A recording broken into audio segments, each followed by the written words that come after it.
Sitten ollaan finaalissa. Ja vastakkain nämä semifinaalien voittajat tietenkin. Ja aloittaa Tapilan patterin Osku Palermaa.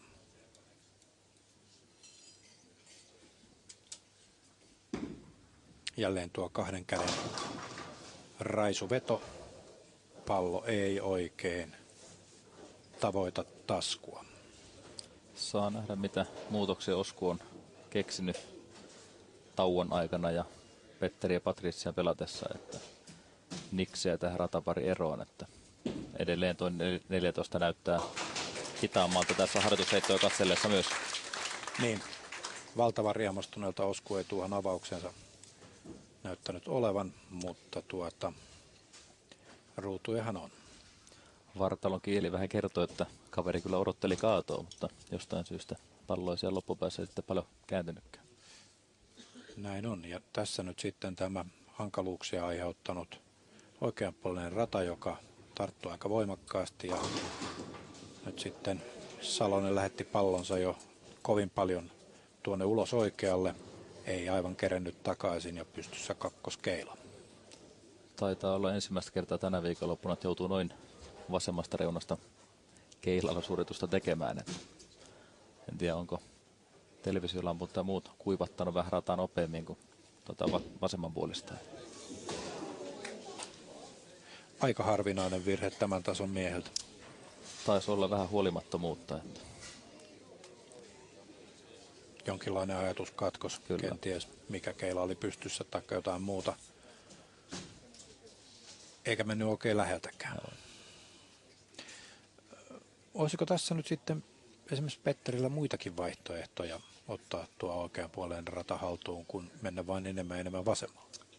Joo, en tiedä. Petteri kyllä laittaa todella hyvin tuota palloa radalle, että hän voisi pelata sen mahdollisesti tiukempaakin linjaa, mutta nämä on niin pieniä muutoksia ja tiukka tilanne tässä, niin varmaan jälkikäteen on taas helppo sanoa, mitä olisi pitänyt tehdä, että nyt ollaan livenä ja nyt tarvii oikeat ratkaisut löytyä sieltä. Osku näytti tuossa harjoitusheitolla ratkaisevan sen niin, että hän mahdollisesti heittää pallo hiukan pidemmälle, että katsotaan miltä näyttää. Kyllä, pitkälle lensi ja sehän toi. Juuri sehän näin. Eli toi radan alkuosa on kyllä öljystä putsattu ihan täydellisesti, että tässä näytti ihan normaalilta pallon liikkeeltä, kun sai vaan sen alkupään selvitetty jollain tavalla ja Osku selvitti sen ilmassa. Niin sehän on yksi tapa sekin. Siinä Osku on kyllä yksi parhaimpia keilaajia maailmassa, että kun harvoin tarvii tuosta keskeltä rataa heittää noin pitkälle, että usein Osku heittää rännien ylitse ilmassa, mutta tänään tällä tavalla. Ja nyt lähti kone käyntiin. Kyllä. Toinen rata pitkälle ja toinen rata vähän normaalimmalla tavalla ilmeisesti. Ja tässä näkyy molemmat jalat käyvät yhtä aikaa ilmassa, sekin on aika persoonallista ja sitten kuitenkin yllättävän hallitustakin loppuasennostahan pääsee tuosta tekemään. Vartalon kieli ja ilme kyllä näyttää, että nyt on homma hallussa, että katsotaan mihin tämä johtaa. Ja Petterillä edelleen hiukan vahvaksi, että ei ihan uskaltanut avata linjaa ja heittokaan ei ihan täydellinen ollut ja armoa ei tule. Armottomat ovat Lahden keilat ja näin varmaan parasta onkin, kun tämän tasoiset miehet mittelevät, koska muuten tulostaso karkaisi ihan käsistä.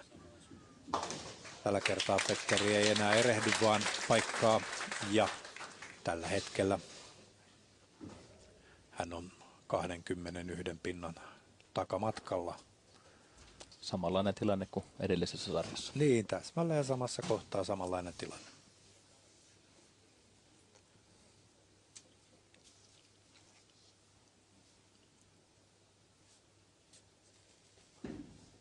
Näyttää aika hyvälle.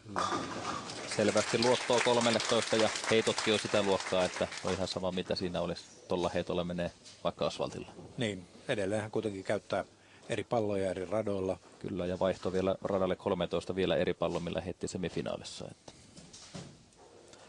selkeästi kertoo, että homma on hallussa sillä puolella. Kuinka paljon palloja näillä huipuilla oikein on tässä mukana tämmöisen turnauksen lähtiessä? No kyllä tämmöisen Euroopan tourin kilpailut lähdetään pelaamaan, niin kyllä se melkein vähintään 6 palloa kyllä tarvitsisi saada mukaan, että riittää riittävästi eri työkaluja erilaisiin olosuhteisiin, mutta nykypäivänä nämä lentomatkustaminen on aika arvokasta ja siihen lyödään tämmöinen 7 kilon ylipaino ja aina yksi kerrallaan lisää, niin sitä rupeaa lentolipulle tulemaan aika paljon hintaa, että se pikkusen rajoittaa ulkomailla käyntiä, mutta tietenkin nyt Suomessa ollaan, niin jokaisella on varmasti palloja ihan riittävästi, että niistä hommista ei jää kiinni. Aivan. Siinä Oskulla aika mukava osuma jälleen, mutta pallo puri niin voimakkaasti tuossa keilapöydällä, että tuloksena oli ikään kuin paksu osuma ja siitä sitten 9 keilaa pystyy. Sillä jää todella paljon energiaa tonne radan loppuosaan. Nyt kun Osku heittää pitkälle, niin tämmöistä kuvio voi helposti jäädä, mutta toisaalta mieluummin tällaista kuvioa kuin 3 keilaa ja 4 keilaa ympäri keilapöytää. Toki helpompi paikata. Ja aina on kuitenkin, kun pallo on taskussa, niin mahdollisuus. Ja Kyllä. Oskun kierteellä se mahdollisuus on vielä aika paljon suurempi kuin monella muulla. Kyllä arvioin heti, kun itsekin kävin tämän alkuviikosta keilaamassa tämän turnauksen ja paikkasin 10 keilaa lähes joka heitolla. Kun paikkoheitto menee heittämään, niin arvelin kyllä Oskun olevan aika korkealla ihan siitä syystä, että tämä pallon teho on niin huima, että kaatoalue on hiukan isompi kuin monella muulla. Näin on tilanne. Tosin Petterillähän on myöskin hyvin tehokas pallo ja hän lähtee tässä ratkaisemaan tätä hankalampaa rataa 5. ruutuun. Vähän Aika suorempi hyvä linja, mutta ei siellä päinkään. Heitto näytti rennommalta, mutta kyllä se tekee toi radan alkuosa tehtävänsä, että jos ei se pallo ole ihan optimaalisessa linjassa menossa oikealle, niin siihen nokkaan se kyllä hienosti kurvaa joka kerta. Nyt sitten patteri armahti, pystyyn ei jäänyt reikää, vaan 6-10 ja sen Salonen paikkaa. Luulenpa, että nyt tarvii aika iso muutos tehdä tuo 14, että jos haluaa Oskun saada kiinni. Rata 13 hallussa. Nyt sitten saa ruveta aivonystyrät toimimaan, että millä tavalla rata 14 ratkaistaan.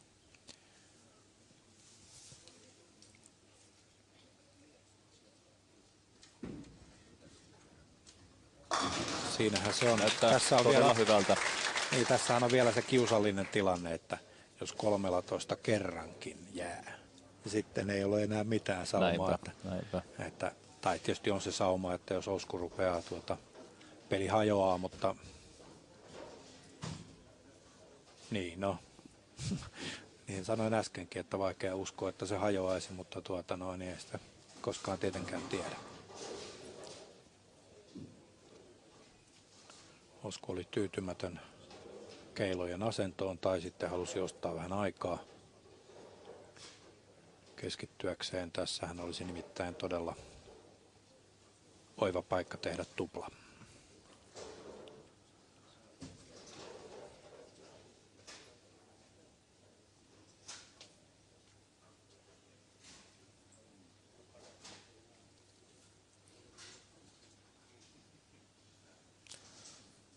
Aikaa käytetään. Tärkeä heitto, niin Kyllä. kaiken tarvii olla kohdalla. Ja pitkälle meni edelleen. Eikä lähde.